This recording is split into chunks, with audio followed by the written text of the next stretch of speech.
hello, hello. Halo, apa kabar nih? Mau mencapai kelas 1. One, Digo one. Gimana nih? Sehat-sehat semua nih teman-teman nih. Soalnya Iwan udah sehat lagi, gimana nih? Sehat. Luar biasa. Kesehatan memang sesuatu yang selalu harus dijaga. Gitu, karena intinya tetap jaga prokes. Jaga prokes. Dan COVID itu nyata. COVID itu nyata. Nyata jawabannya benar ya? Nyata ya. Bukan hanya hoax atau apa ya. Katanya gue dengar di dalam ruangan sekarang udah mulai diminta lagi pakai ini lagi. Masker lagi ya? Ya, bahkan di luar ruangan pun diminta pakai masker lagi ya. Oh. Dan tempat testing yang drive thru sekarang ngantri lagi. Oh.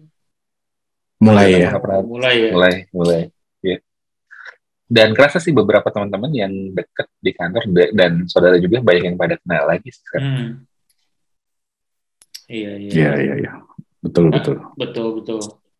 Apa namanya? Jadi gimana di rumah udah sehat semua, Pak? Udah kembali? Alhamdulillah sehat. Alhamdulillah ya. Oke. Karena ya swab. banyak kemarin juga kita ngobrol, ya gue ada saudara gue kena juga, lu kena juga, gitu.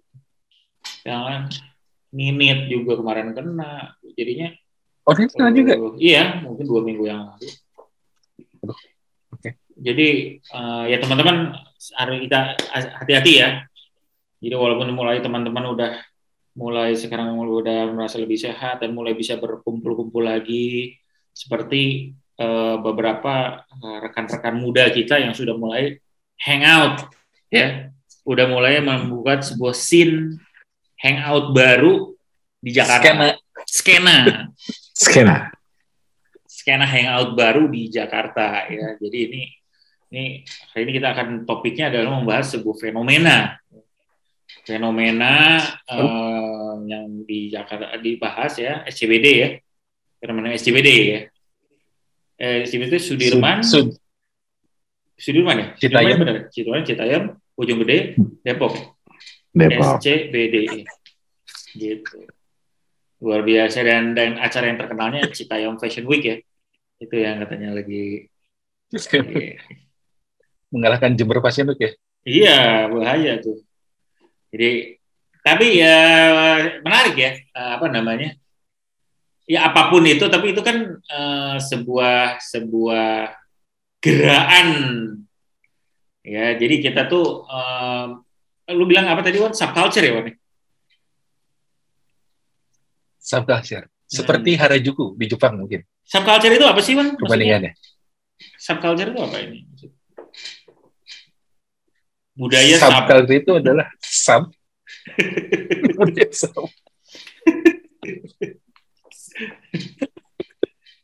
Maksudnya dia anti mainstream dari sebuah culture atau apa ya? Tuh kalau gue rasa itu sesuatu yang apa ya? Definisinya gue pun nggak terlalu ngerti juga sih. Yeah. Cuman orang biasanya mengistilahkan hal-hal seperti itu sebagai subculture. Jadi sesuatu yang baru yang muncul dari culture biasanya lah. Gitu. Yang pemahaman gue kayak gitu sih. Kayak misalkan kalau dulu di Bandung ini anak-anak punk lah. Oh, anak punk. Oh, itu subculture. Anak-anak anak punk yang BIP, deket BIP. Di belakang BIP gitu ya. Ataupun anak-anak Rasta lah kayak gitu. Nah, itu menurut gue semua itu muncul dan berkembang pada zaman-zamannya sendiri dan didorong dengan drivernya masing-masing gitu. Nah, kalau gue lihat yang si Citayam ini muncul dikarenakan kemudahan dan aksesibilitas terhadap fashion saat ini. Saat ini kan lu kalau belanja itu kan sekarang makin murah ya. Online, kemudian lu free ongkir gitu ya. Pilihan macamnya itu gampang gitu ya. Terus kedua adalah kemudian transportasi. Kenapa anak-anak Citayam itu bisa tiba-tiba berkeliaran di Sudirman? Karena dari Citayam ke stasiun Sudirman itu cuma tinggal naik KRL sekali naik. Nah, menurut gue sih dua faktor itu yang mendorong akhirnya muncul anak-anak Citayam berkeliaran di SCBD, di SCBD di Stasiun Sudirman. Iya. Tapi yang menarik juga ya. Menariknya itu adalah jadi gue lupa ya siapa ya bilangnya waktu itu, Pak Ridwan Kamil atau apa ya. Jadi atau gue baca di mana ya. Jadi ruang publik itu sebenarnya memungkinkan adanya interaksi antara orang-orang dalam tanda kutip mungkin different background gitu, different background, different class, different education, itu ketemu kan ruang publik kan. Mungkin kalau misalnya di negara lain di taman gitu ya. Kalau ke taman kan ya udah lu siapa aja di taman, ya udah lu ini di di public transport, misalnya di bus gitu, atau misalnya itu kan ya siapa aja gitu. Nah ini juga kan, ini kan accessible kan. Jadi orang ketemu, mungkin yang baru turun dari Stasiun Sudirman tuh mungkin apa tuh namanya gedungnya tuh kalau Citibank dulu tuh yang hitam tuh gedungnya. Oh, Landmark. Ya selalu kebanjiran. Misalnya keluar dari Landmark gitu ya, atau BNI Partners ya ada ke situ ya? Iya. BNI Partners. Stasiun BNI City. BNI City gitu. Itu kan mulai kan di situ, terus kayak gitu. Dan teman-teman yang datang dari situ bisa ketemu lah di situ kan akhirnya gitu. Ya, tapi benar sih Dek, yang ruang publik yang akhirnya memunculkan kemungkinan hal-hal seperti itu. Dulu tuh kan yang di Stasiun Sudirman itu awalnya itu jalan, terus kemudian ditutup. Terus di situ dulu kan sering ada street performance, ada band, ada segala macam gitu, dibikin mural segala macam. Itu kayaknya emang memicu orang jadi lebih kreatif. Betul. Orang ngumpul ketemu asik gitu ya. Dan muncullah suatu kultur baru di situ. Betul banget. Ya, dan ini sih memang dari di sisi tata kotanya sendiri ya, memang kan didorong banget yang namanya TOD. Apa tuh TOD? Transit Oriented Development. Gitu. Jadi kalau area kok disebutkan bahaya. Jadi area publik yang tadi kita sebutin tuh memang bagian dari penataan kota gitu. Jadi kayak sekarang kita bicara masalah semua moda transportasi di kota besar tuh memang mereka punya kewajiban, salah satunya adalah membangun TOD gitu. Dan ini kayaknya buahnya ya sejak cukup lama dibangun lingkungan yang seperti itu. Dan menurut gue sih positif ya. Tadi kalau ngomongin ketemunya ruang publik ketemu dari background yang berbeda, itulah yang menyebabkan Bonge ketemu sama JJ gitu kan ya. Bisa ketemu di satu tempat dan background yang berbeda gitu, mungkin daerah tempat tinggalnya berbeda gitu ya. Dan segala macam. Dan kalau gue ngelihatnya positif ya, walaupun tentunya ada aspek yang mungkin nggak semua orang setuju juga ya. Maksudnya kan ada yang bilang ini kalau orang kumpul banyak itu nggak semua orang juga demen gitu ya, sama keramaian gitu kan. Ada yang ini bisa ada potensi kejahatan lah, apalah segala macam. Tapi di satu sisi memang positifnya adalah ya mereka punya ruang untuk interaksi tadi, benar gitu.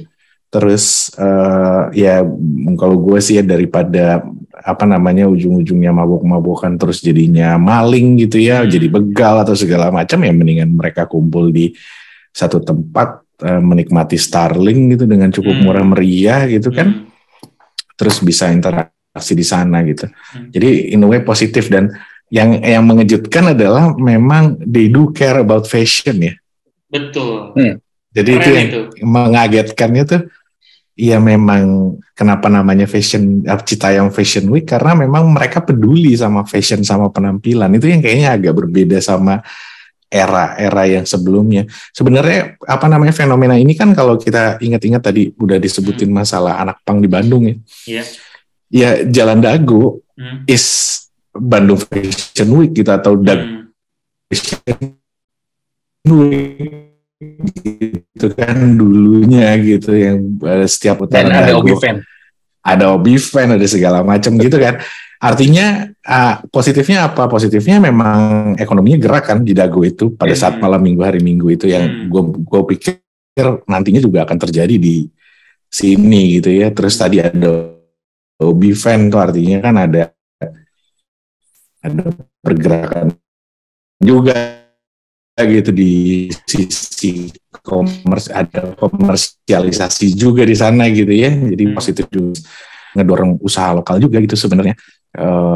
Selain para penjajah Starling yang alhamdulillah mereka dapat rezeki gitu kan. Betul. Tapi juga si penjajah fashion ini juga makin lama makin naik. Ini era baru sih ya menurut gue, bahwa sasaran fashion di kelas tertentu gitu ya, enggak ya di semua kelas lah ya gitu, mereka juga punya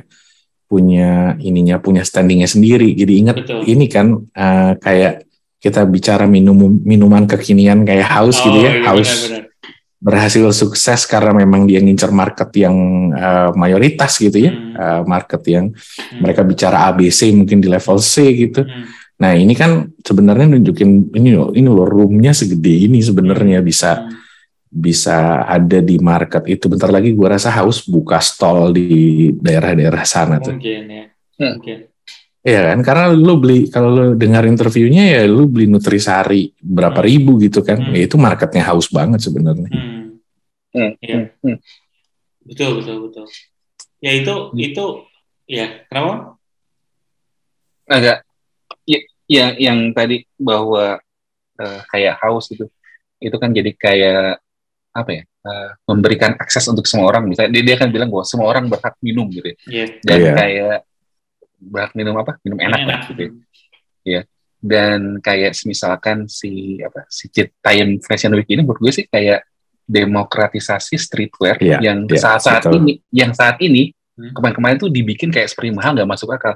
Kayak streetwear kaos harga 3 juta kan kayak nggak make sense itu. 3 juta kan, bisa 80 juta. Bisa 80 juta gitu ya. Iya. Dan buat kita mereka berekspresi untuk dengan style fashionnya mereka, dengan nggak tahu lah, mereka pun pasti punya budget sendiri lah yang buat mereka lebih terjangkau, nggak perlu mahal, sampai bisa gaya gitu ya. Dengan streetwear-nya mereka mungkin itu jadi satu, kalau istilahnya Ebin adalah gerakan. Bin, boleh share screen nggak Bin? Oh boleh. Betul gerakan. Dan mungkin counter culture ya. Kayak di satu sisi kan mahal-mahalan gitu ya. Di satu sisi juga kita berapa nggak usah kayak gitu deh, kayak gitu kan. Gue juga bisa tetap keren nih kalau walaupun lebih terjangkau misalnya gitu. Gimana Ki? Iya ini apa namanya dari Liputan 6 nih. Jadi memang si Citayam Fashion Week nih buat teman-teman yang baru mungkin ngelihat headline atau ngelihat di YouTube ada title-nya tapi nggak pernah tahu, intinya adalah faktanya bahwa di kawasan MRT Duku Atas, which is tadi ini area TOD ya, Transit Oriented Development, memang dipakai buat nongkrong gitu ya di weekend sama anak-anak muda dari Citayam, Bojonggede, sama Depok. Oke. Itu dari sore dan akhir pekan. Kayaknya kita kita live dari sana sekali-sekali ya. Nah, bener juga nih live. Dan kita wawancara. Halo, siapa namanya? Gimana nih? Ini pacaran nggak nih? Gitu. Iya, pacaran. Outfitnya yang atas berapa gitu kan?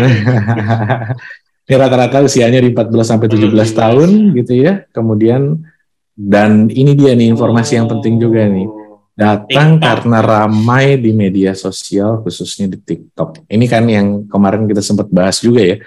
Tadi bicara demokratisasinya ya sampai ke level informasi gitu. Jadi ini bisa terjadi salah satunya adalah karena memang informasinya ada gitu. Memang mereka dapat informasinya bahwa ada kumpul-kumpul loh di sana. Kemudian dan memang fokusnya tadi fashion gitu ya, ingin foto-foto dengan outfitnya. Cari hiburan di luar rumah gitu, dan fashion itemnya nih macam-macam gitu ya, sampai ke aksesoris nih foto-fotonya nih, luar biasa. Cari hiburan, ingin foto-foto dengan outfit ya, oke. Jadi memang outfit memang jadi salah satu syarat gitu, bahwa nggak boleh sembarangan lah ya artinya. Gitu, karena lu harus keren juga lah ya di situ, karena lu akan masuk sosmed lu dan lu akan share mungkin gitu. Iya. Asik. Tapi sebetulnya ini positif ya? Positif. Enggak, positif. Awal-awal gue mikir ya gini. yang waktu awal-awal kan mereka tuh jadi bahan ketawaan kan. Kayak ini pacarnya siapa gitu. Lu pacaran nggak? Terus kita kan ngetawain gaya bajunya kayak gimana. Terus kalau dipikir kenapa kita ketawain ya? Gue mikir kayak gitu. Kesannya kayak kita lebih keren aja gitu.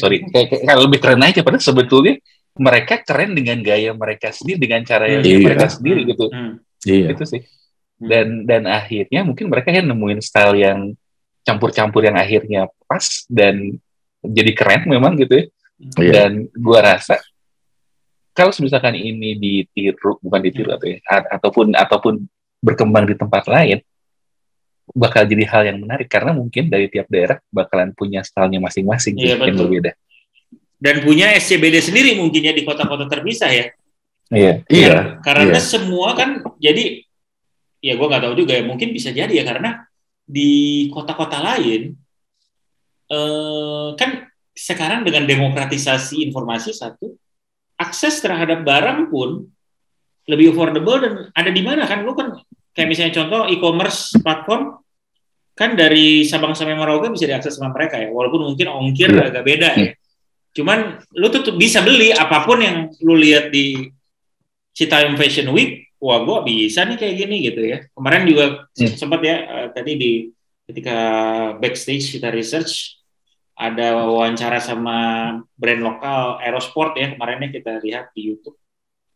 Yang apa namanya? Jadi sepatu keren dengan apa namanya? Dengan harga 99.000. Ya. Padahal si Dokter Tirta juga bilang, "Oh, ini sebenarnya 350.000 bisa gue jual nih. Kenapa lu kasih gini?"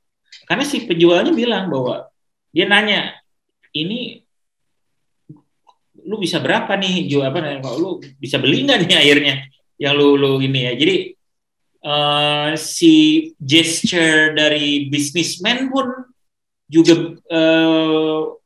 ada juga memperhatikan terhadap ini affordability-nya begini gitu. Gue juga pengen surfing market yang ini gitu dan keren gitu jadinya gitu kan.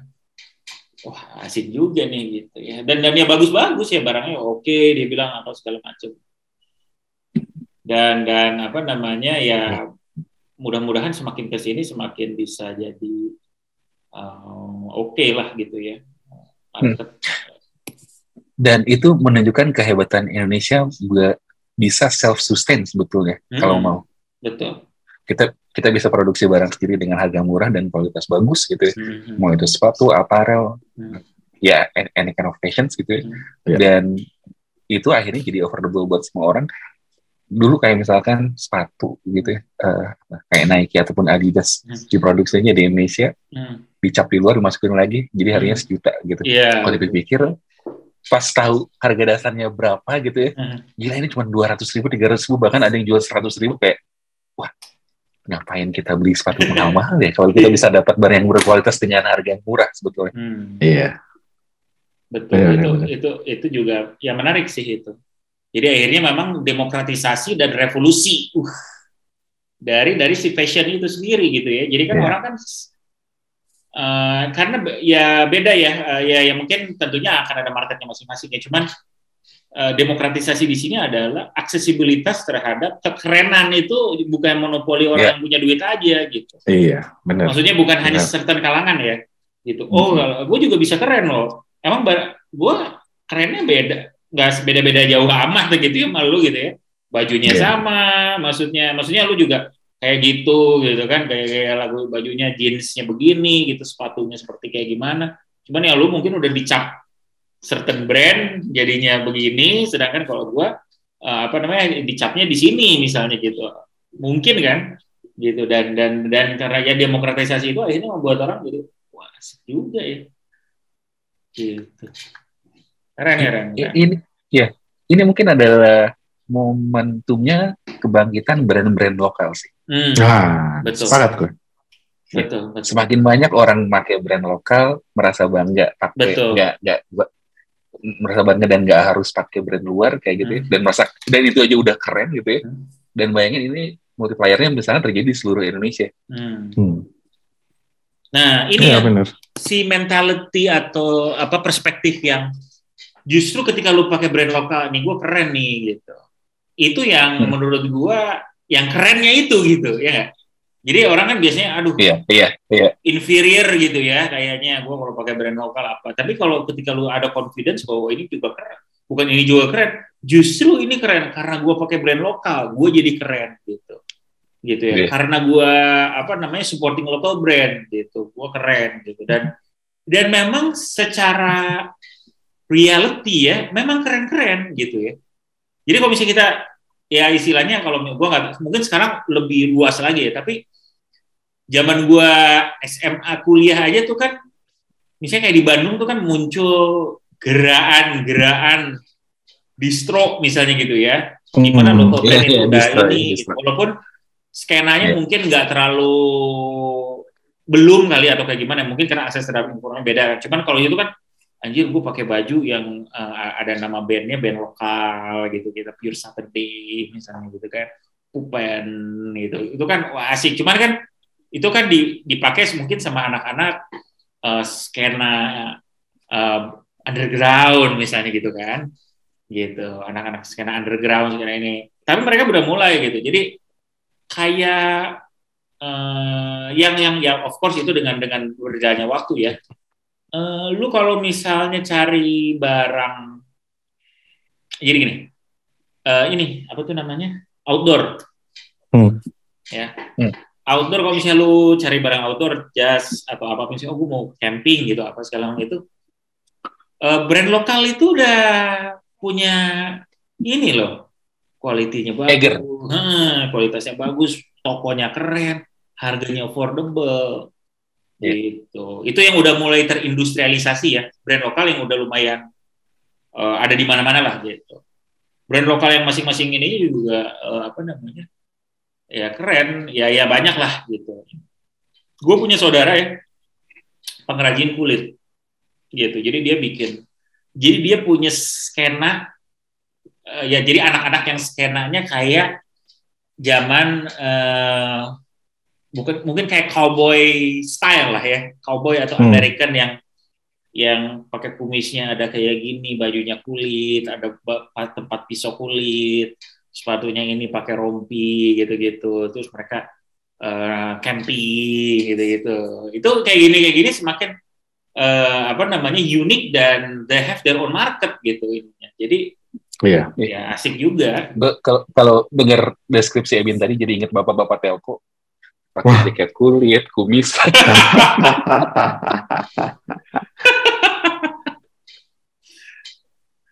Aduh. Ya gitu. Jadi memang ya menarik ya si skena brand lokal ini ya, dan kayaknya kita sempat ngobrol juga ya Kia. Jadi kan kita makanan udah ini mungkin lebih awal ya. Makanan lebih bahwa kita jadi tuan rumah di negeri sendiri itu lumayan. Musik juga, kultur tuh memang membawa ini loh, kultur tuh lewat musik, film, apa segala macam itu bawa tren sendiri juga kan. Jadi kalau misalnya lu lihat, lu datang ke konser-konser misalnya, lu lihat misalnya anak muda sekarang Pamungkas bajunya kayak gimana gitu, lu lihat sekarang misalnya penyanyi anak muda kayak Nadine Hamizah gitu, stylenya tuh kayak gimana gitu, band-band yang zaman sekarang gitu, Ardhito Pramono gitu. Ardhito Pramono kalau dengerin musik kesini dia belanjanya kayaknya agak vintage gitu. Jadi itu kan create scene ini gitu. Jangankan kita anak-anak muda. Gue tadi ketika background kita lagi research ini sama Raki ngobrol, kita nonton Stranger Things aja kita jadi pengen lagi pakai baju-baju 80s gitu. Iya. Gitu. Jadi ya I think that's good ya. Mudah-mudahan makin ke sana makin advance. Jadi mungkin bisa ke barang-barang yang lebih teknologi tinggi gitu kan. Dan rasa proud to wear itunya juga. Jadi kan dari makanan, musik, mungkin baju, berikutnya mungkin bisa ke mulai gadget kali ya. Mulai gadget. Sama kayak Korea tuh. Korea tuh mereka tuh bangga banget sama produk Korea. Mereka ya? Samsung, LG segala macam. Makanya mereka itu bisa sangat maju karena dikonsumsi negaranya sendiri. Lokalnya itu sangat tinggi ya, negara sini sangat tinggi. Betul juga ya, betul. Jadi gue siapa ya? Gue sempat ngobrol. Kenapa Ki? Enggak. Jadi gue ngobrol sama sepakat tuh. Sama lokal, om gue ya. Jadi memang salah satu yang paling penting itu adalah dia dulu kerja di kayak pemerintah kota gitu ya, pemerintah. Dia belajar bahwa yang paling penting itu lu serving si masyarakat kota lo gitu. Jadi misalnya orang ini Jakarta nih ya, lu serving dengan baik, masyarakat bisa pindah dari satu tempat ke tempat lain dengan nyaman, jalan kaki dengan nyaman, ini jangan nyaman, baik, mudah, accessible.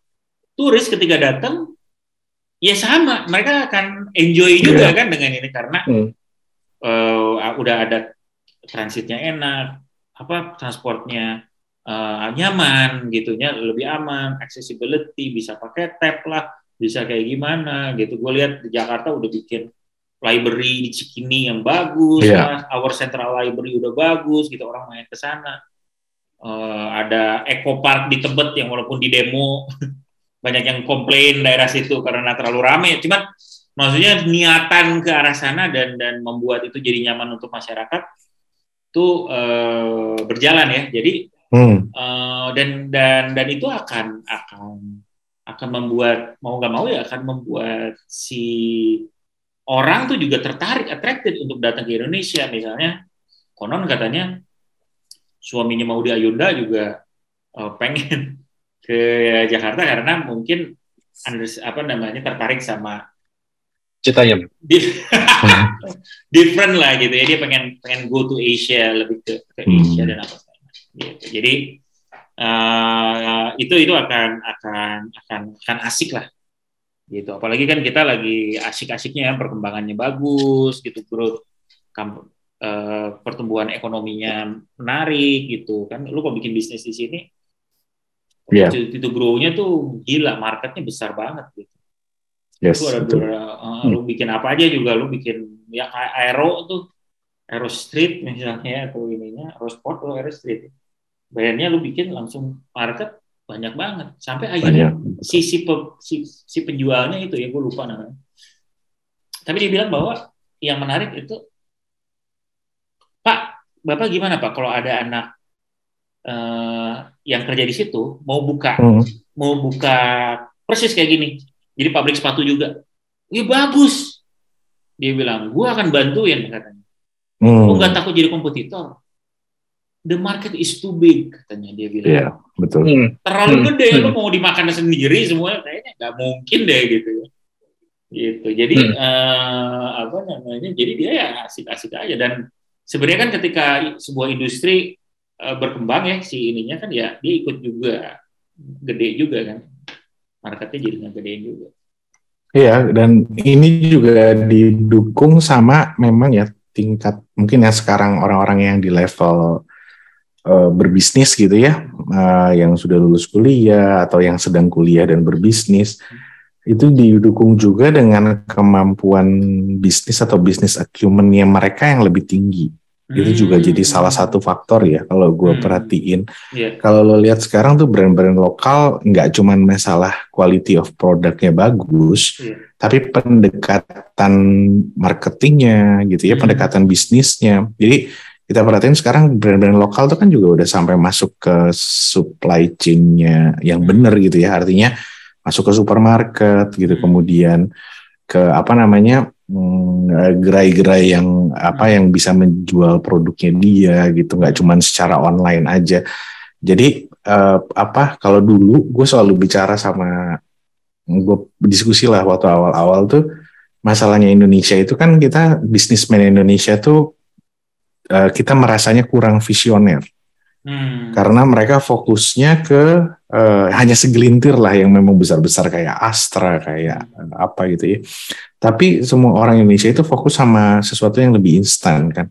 Jadi waktu zamannya booming masalah batu bara, semua orang ya nyarinya ya batu bara gitu kan, paling gampang tuh bikin bisnis batu bara. Nggak gampang, cuman maksudnya itu kan ambil bawa jual gitu.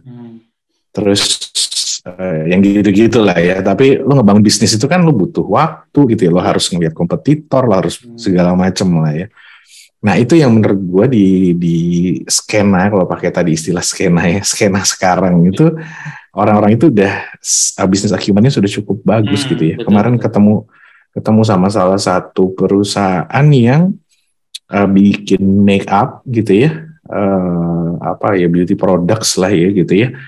Dan itu juga udah makin besar dan tadi ya penetrasinya dia ke market bagus, saluran distribusinya dia benar. Jadi udah sesuai teori lah gitu ya, dia melakukan bisnisnya gitu ya. Itu yang menurut gue yang agak berbeda sekarang, dan memang benar ini bisa jadi kemajuan brand lokal gitu. Nah sekarang tergantung, udah keren-keren nih. Sekarang kan juga pikirannya kita juga harus bisa ngelihat. Dulu kan produknya Indonesia tadi ya nggak visioner, kalau bikin sesuatu ya lu jangka pendek banget lah gitu. Yeah. Nah sekarang kalau lihat produk-produk lokalnya udah sangat-sangat beda sekali gitu dari berapa tahun yang lalu. Makanya menurut gue memang kita harus mulai melihat brand lokal, mulai ngelihat atau mulai membeli brand lokal untuk tahu gitu level mereka udah di mana. Makanya pakailah bank lokal juga gitu ya, seperti Bank Jago. Pakailah konsultan lokal juga seperti Veda Praxis dan Stefan Bridge. Walaupun Stefan Bridge namanya ke barat-barat tapi lokal. Saya ingin suatu saat bertemu dengan Menir Stefan. Iya. Beliau udah lagi di perkebunan, sedang di perkebunan teh. sedang kultur stelsel. Tanam paksa. Oke, kelompok capir semua. Ini merupakan pembahasan yang menarik sekali ya dari teman-teman ini di sini. Jadi untuk kelompok capir yang punya input, sekali lagi diskusi, silakan nih share di link bawah ini, kasih pandangan, ngobrol ya. Kita udah nunggu-nunggu banget nih komen-komen dari para kelompok capir biar kita bisa makin seru nih obrolannya di episode berikutnya. Oke? Tetap jaga prokes, tetap sehat, salam sehat. Bye-bye. Cintailah produk-produk Indonesia. Bye. Bye.